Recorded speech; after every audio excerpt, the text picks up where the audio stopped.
sombrios, bem-vindos aos Contos de Terror da Jessie. Hoje com o nosso quadro Casos e Lendas da Vida. Primeiro título da nossa história é O Lobisomem de Araxá. No interior de Minas Gerais, há uma rica tradição de lendas e histórias folclóricas, e entre elas existe também a figura mítica do lobisomem. O lobisomem é uma criatura lendária que, de acordo com a crença popular, possui a habilidade de se transformar em um ser híbrido entre humano e lobo, durante as noites de lua cheia. Uma das histórias mais conhecidas envolvendo o lobisomem no interior de Minas Gerais é a lenda do lobisomem de Araxá. Araxá é uma cidade localizada no Triângulo Mineiro, conhecida por suas águas termais e por abrigar o famoso Grande Hotel de Barreiro. É uma região muito procurada pelos turistas, por toda sua beleza e encanto. Mas eles não fazem ideia que durante as noites um ser monstruoso e muito temido ronda aquela região. Segundo a lenda, na região próxima à cidade, vivia um homem solitário e misterioso chamado Zé da Cabana. Ele era conhecido por sua aparência estranha e por se afastar da sociedade, vivendo em uma cabana isolada nas montanhas. Durante o dia, Zé da Cabana era um homem comum, mas ao chegar às noites de lua cheia, todos diziam que ele se transformava em um terrível lobisomem. Os moradores da região temiam esse ser terrível e contavam histórias assustadoras sobre seus ataques aos animais da região, como também aqueles que se aventuravam a vagar durante as noites de lua cheia. Dizia-se que o lobisomem era uma criatura feroz, com olhos vermelhos brilhantes que pareciam duas brasas e longos dentes afiados, capaz de correr rapidamente e emitir uivos aterrorizantes, capaz de gelar a espinha do mais corajoso. A lenda ganhou ainda mais força quando foram encontradas pegadas estranhas nas proximidades da cabana do Zé. As histórias sobre o lobisomem de Araxá se espalharam pela cidade, causando medo e apreensão entre os moradores. Já cansados de viver nesse terror, alguns moradores da região resolveram investigar o mistério por trás desse lobisomem. Eles se embrenharam na mata durante uma noite de lua cheia, munidos de armas e lampiões. Apesar do pavor que tomava conta de cada um daqueles homens, eles estavam dispostos a tudo para defender seus lares e famílias. A noite já ia alta quando, próximo à cabana do Zé, eles avistaram um ser monstruoso. Sem pensar duas vezes, eles abriram fogo. Vendo a investida daqueles homens, o ser medonho se embrenhou no mato, fazendo eles o perderem de vista. Depois de procurarem por mais um tempo, voltaram para suas casas desapontados por terem perdido o rastro daquele ser. E o mais curioso é que depois desse dia, nunca mais o Zé da Cabana foi visto na região. A lenda do lobisomem de Araxá persiste até hoje, passando de geração em geração, alimentando o folclore local. Embora não haja evidências concretas de que o Zé da Cabana era aquele lobisomem, a história continua a despertar curiosidade e arrepios nos moradores da região. Assim como essa, existem diversas histórias de lobisomens e criaturas sobrenaturais em diferentes regiões do interior de Minas Gerais. Essas lendas desempenham um papel importante na cultura popular, transmitindo tradições e crenças por meio de gerações. E você, acredita em lobisomem? A Mula Sem Cabeça, uma história verídica. Essa também foi contada pelo meu pai. Já imaginou você no sítio, retornando para casa pelo meio do mato, no meio da madrugada de uma sexta-feira, quando de repente topa com uma mula sem cabeça? Pois foi o que aconteceu com o meu avô paterno há muito tempo atrás. Naquela época, no sítio, com grandes limitações financeiras e o relevo dessas regiões, a única maneira de se transportar de um lugar a outro era na base da caminhada mesmo. Com a tranquilidade e o quase inexistente índice de criminalidade na época. Mesmo viagens à noite a pé, sem qualquer incômodo, eram possíveis. Mas não foi o caso da vez. Meu avô paterno retornava à sua casa, andando em meio ao mato, em meio à noite escura, só na luz da lamparina. Quando de repente, chegando em um local mais aberto, presenciou um foco de fogo à sua frente, vindo de longe e se aproximando. Um imenso animal quadrúpede sem a cabeça e chamas saindo do pescoço. A fera ameaçou avançar mais. Caindo de joelhos no chão, meu avô rapidamente desenhou uma cruz no chão de terra e pôs-se a rezar. A fera não avançava mais, mas ficava cada vez mais feroz à medida que meu avô continuava rezando. Por fim, desistiu e foi-se embora, a mula sem cabeça. Depois desse episódio, dificilmente meu avô viajava nas noites de sexta-feira. Prado, o homem que detestava animais. Essa história é baseada em fatos reais. Você acredita em lobisomem? Não? Será que ele realmente existe? Seria ele o sétimo filho, o homem não batizado de uma única mãe, ou fruto de um relacionamento de um padre e uma freira?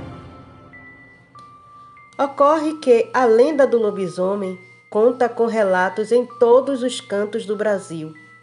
E aqui na incrível Vila Jaguara, não são poucos. Acompanhe agora o que pode acontecer com quem maltrata animais indefesos e conheça o lobisomem de Vila Jaguara. Noite de lua cheia, uma sexta-feira do verão de 1975. Chovia torrencialmente e mesmo assim podia avistar-se um enorme cão preto uivando em frente a uma casa muito antiga e simples, nas imediações do final da antiga rua Turvo, na época a principal rua de Vila Jaguara, bem próximo às margens direita do rio Tietê. Naquela casa com aparência de abandono, morava sozinho um tal de Senhor Prado, com cerca de 50 anos de idade, solteiro e caminhoneiro por profissão. Prado era um sujeito de poucos amigos, não conversava com os vizinhos, sempre de semblante carrancudo e com hábitos que já lhe ocasionaram vários problemas e brigas com os moradores locais. Ocorreu que Prado odiava gatos e cães, e não raro jogava pedras e pedaços de pau nos animais que se aproximavam de sua casa, para irritação geral dos locais. Próximo à casa de Prado havia um local de descarte de entulho, e como na época o serviço de coleta de lixo era bastante irregular, não raro alguns moradores jogavam lixo doméstico ali, o que atraía sobretudo vários animais em busca de restos de comida. Mesmo viajando muito e ficando por longos períodos ausente, Prado não suportava a presença de animais perto de sua casa. Isso quando não adentrava ao seu quintal e eventualmente eram surpreendidos por tiros para o alto de um velho revólver calibre 22, de propriedade de Prado. Para o tormento dos moradores que, além de acharem aquilo um exagero, não concordavam de forma alguma com a agressividade de Prado para com aqueles inofensivos animais, muitos que eram de propriedade dos próprios vizinhos de quarteirão. Pior do que isso era o fato de que muitos filhotes eram abandonados em caixas de papelão naquelas proximidades, muitas vezes no quintal de Prado, que simplesmente ficava furioso, recolhia as caixas, atravessava a marginal local e as depositava às margens do córrego Sintra, que passava próximo dali, e deságua no rio Tietê. Tamanha crueldade, pois como o tráfego de veículos já era intenso naquele trecho da marginal, muitos daqueles filhotes podiam morrer atropelados ou afogados nas águas sujas do córrego. Por muitas vezes os moradores locais observavam a cena e iam resgatar os animais, procurando, na sequência, arrumar alguém que pudesse os adotar. A despeito das várias brigas e inimizades que Prado arranjou com os moradores locais, em razão da detestável prática, o homem não se regenerava e não tolerava, em hipótese alguma, que aqueles animais rondassem sua casa. Certo dia, alguém deixou, num terreno baldio próximo à casa de Prado, uma caixa com um filhote de cachorro preto, que latia sem parar, pois devia ter menos de 2 meses. Prado estava ficando louco com os latidos do filhote, e assim que localizou a caixa, não teve dúvida. Tratou de levá-lo para as proximidades do córrego e dispensar o incômodo cachorrinho. Ninguém sabe qual foi o destino daquele filhote, mas na quarta-feira subsequente, um enorme cão preto passou a uivar longamente nas noites que se seguia, em frente à casa de Prado, que tão logo saía da casa, mas ao chegar até o portão, o cão simplesmente sumia sem deixar rastro, como se lá nunca tivesse estado.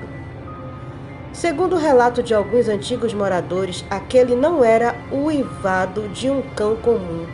Era alto demais e podia ser escutado por vários quarteirões. Segundo alguns locais que fizeram contato visual à distância com aquele animal, ele se mantinha ereto em 2 patas quando uivava. Após o 3º dia que o cão uivava naquele local, Prado resolveu deixar o portão de madeira aberto e ficou de campana na sala da casa, armado com seu revólver, à espera do barulhento cão preto. Naquela sexta-feira chovia muito forte e Prado concluiu que dessa vez o cão não iria aparecer. Então se recolheu e foi se deitar. Mas perto de pegar no sono, ele escutou novamente o estridente uivo de longo alcance e saiu em disparada para ver se dessa vez encontrava o animal, debaixo de chuva mesmo. Quando Prado atingiu a altura do quintal, teve a impressão de que o enorme cão estava de pé e correu em direção à marginal local, para o lado do córrego, e então correu na mesma direção com sua arma em punho, tentando acertar o animal. Todavia, com muita dificuldade em razão da falta de iluminação e da forte chuva que caía, nervoso com a visão bastante prejudicada, Prado tentou atravessar a marginal local. Pouco depois, um caminhoneiro que dirigia uma carreta Scania e passava devagar por aquele local, avistou um corpo caído no meio da marginal local e resolveu parar para prestar socorro. Aparentemente, o homem estava morto há pouco tempo, pois seu corpo ainda estava quente, todo ensanguentado e com a camisa toda rasgada, com marcas de garras profundas por todo o corpo. Apesar de morto, os olhos daquele homem permaneciam abertos e petrificados. O motorista, muito nervoso e assustado, foi para as margens da marginal expressa e acenou para uma viatura da polícia, que prontamente parou e tomou ciência da situação. Questionado pelas autoridades se tinha atropelado aquele homem, o motorista declarou que apenas observou aquele corpo caído ali e parou para prestar socorro. Também declarou que não viu nenhum cão preto e não conseguiu ver se Prado estava com arma na mão, pois além da falta de iluminação pública no local, dirigia debaixo de forte chuva e não dava para ver quase nada, a mais de 5 metros de distância. Perto do local onde o corpo de Prado foi localizado, alguém espetou uma cruz de madeira no solo, que logo foi arrancada, partida ao meio e lançada no meio da pista da marginal local. Segundo o depoimento de um morador vizinho do falecido, nos dias em que se seguiram foi avistado um enorme cão preto, conduzindo um filhote pela boca em direção oposta à abandonada da casa do senhor Prado. Mas nunca mais ninguém viu o enorme cão uivando naquele local. Ainda segundo os moradores locais, Prado não tinha familiares em São Paulo e aquela casa foi invadida e demolida pouco tempo depois. Obrigada por escutarem até aqui. Apoie o canal curtindo, compartilhando, se inscrevendo. Traga seus amigos para conhecerem o conteúdo do canal. Você que vem até aqui, mas ainda não é um inscrito, considere a possibilidade de fazer parte da família de Sombrios. E até a próxima!